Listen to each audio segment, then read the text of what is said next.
Hi everyone, welcome back. Today I'll show you how to make a simple and affordable TV antenna using common materials. Let's get started and see how well it works. First, I'll use two signal cables to form the main frame of the antenna. I begin by stripping the insulation from both ends of each cable to expose the copper core inside. This creates better electrical contact and prepares the cables for the assembly steps that follow.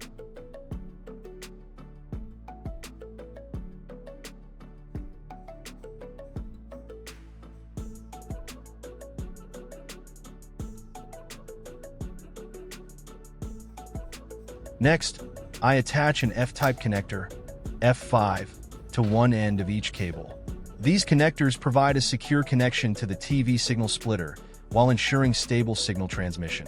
I wrap electrical tape around each connection to secure the connectors and protect the contact points from becoming loose during use. Next, I move to the other ends of both cables. I repeat the same process with the second signal cable, so both cables are prepared equally for the next assembly steps.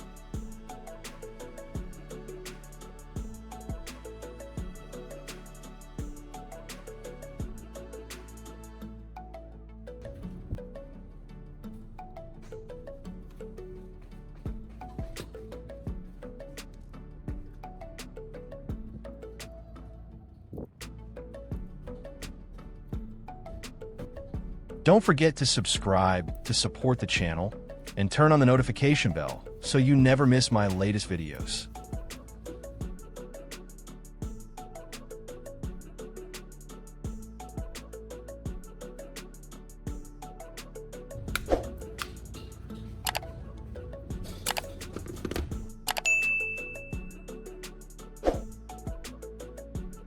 Next, I move to the other ends of both cables. This time, I strip a longer section of insulation to expose more of the copper core, making it easier to shape the antenna and connect the remaining components.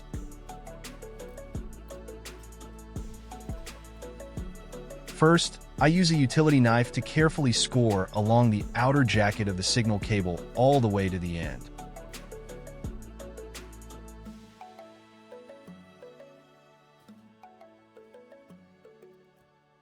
Then, I remove the outer rubber jacket to expose the inner plastic insulation, preparing the cable for the next step.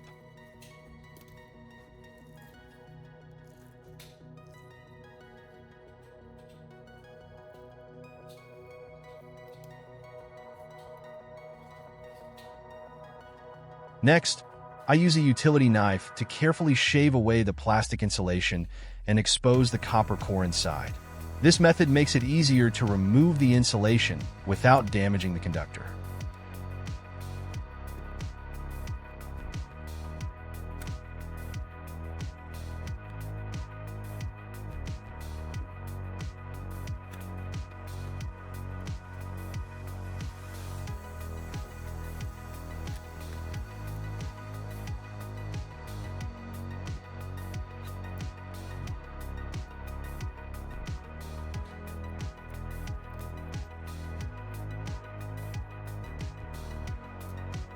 Then, I use a marker to make 3 evenly spaced marks along the exposed copper wire. These marks serve as guides to ensure the receiving elements are shaped evenly.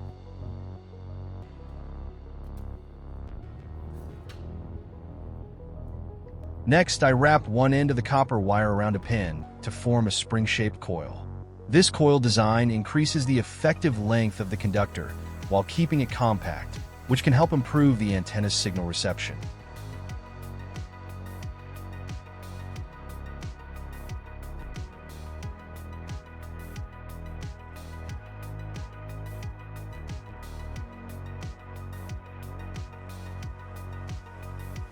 After shaping the coil, I adjust it so the front end faces forward, ensuring the receiving elements are aligned properly for a balanced antenna structure and more stable performance.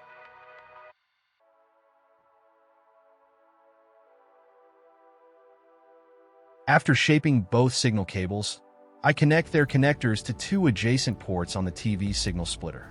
The splitter serves as the central hub, routing the received signals from the antenna to the TV.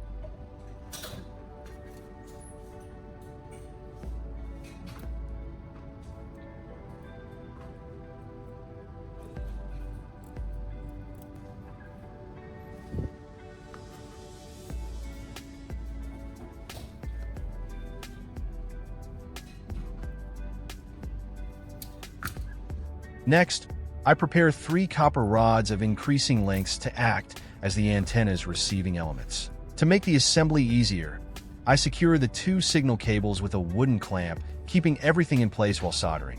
Then I apply solder to the marked positions on the exposed copper cores of both signal cables. These solder points will serve as the mounting locations for the copper rods.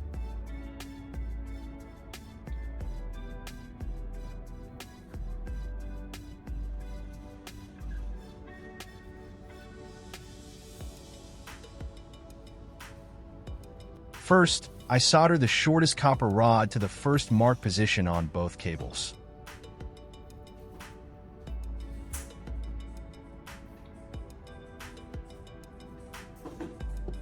I then repeat the same process with the remaining 2 copper rods, attaching them to the other marked positions. Using 3 pairs of copper rods with progressively increasing lengths allows each pair to perform best over a different frequency range. Together, they broaden the antenna's reception bandwidth, helping it receive more TV channels while providing more stable signal performance. At this point, the antenna's receiving frame is fully assembled.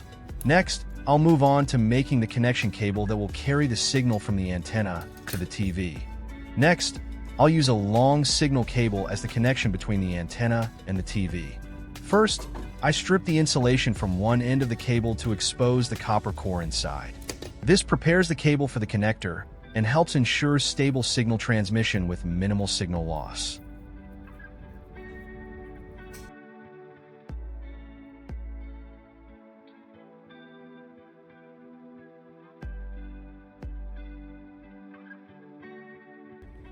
Next, I attach an F-type connector, F5, to the end of the cable. This connector allows the cable to connect securely to the TV signal splitter on the antenna, creating a reliable and easy-to-install connection.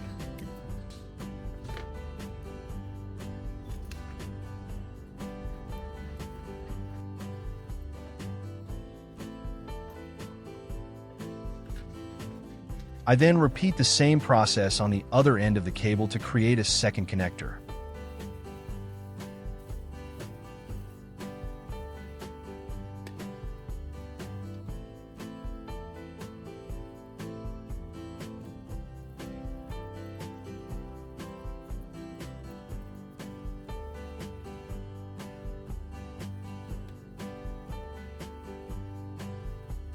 After that, I attach one end to a TV coaxial connector. This connector allows the cable to plug directly into the TV's antenna input, making installation quick and convenient. Finally, I wrap electrical tape around each connection to secure the joints and protect the contact points from becoming loose.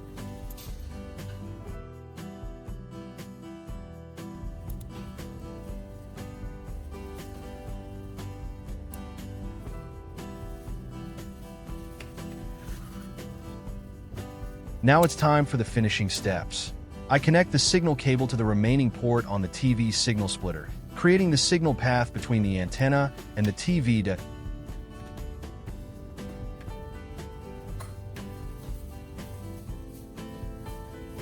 At this point, the antenna is fully assembled and ready for real-world testing. First, I'll switch to a TV channel to check the signal reception without connecting the antenna. As you can see, without the antenna connected, the TV only displays the message, no signal. Next, I'll connect the DIY antenna to the signal input on the back of the TV for the actual test. And here is the result. Almost immediately after connecting the antenna, the TV channels begin to appear. The picture is clear, the colors remain stable, and there are no continuous signal interruptions.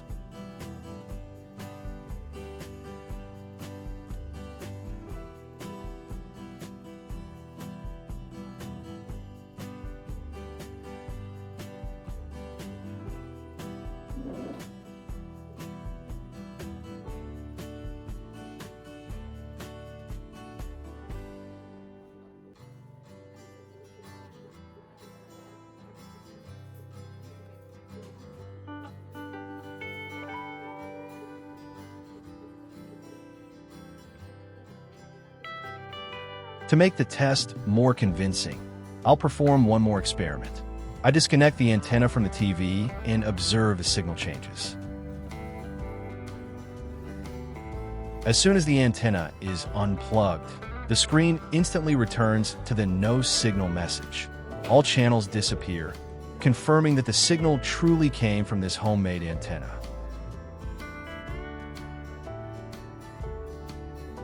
Now, I'll reconnect the antenna once again.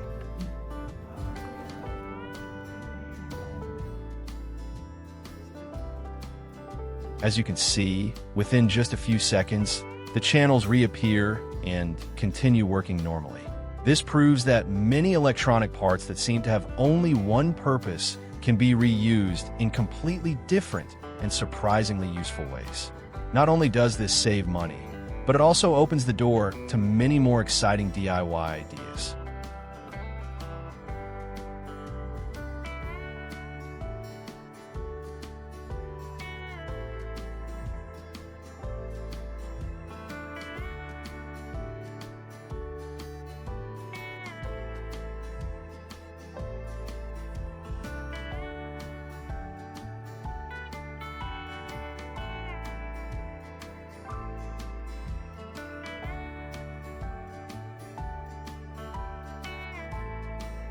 If you enjoyed this project or found it helpful, don't forget to leave a like and subscribe to the channel. Your support motivates me to continue creating more repair, recycling, and DIY projects in the future.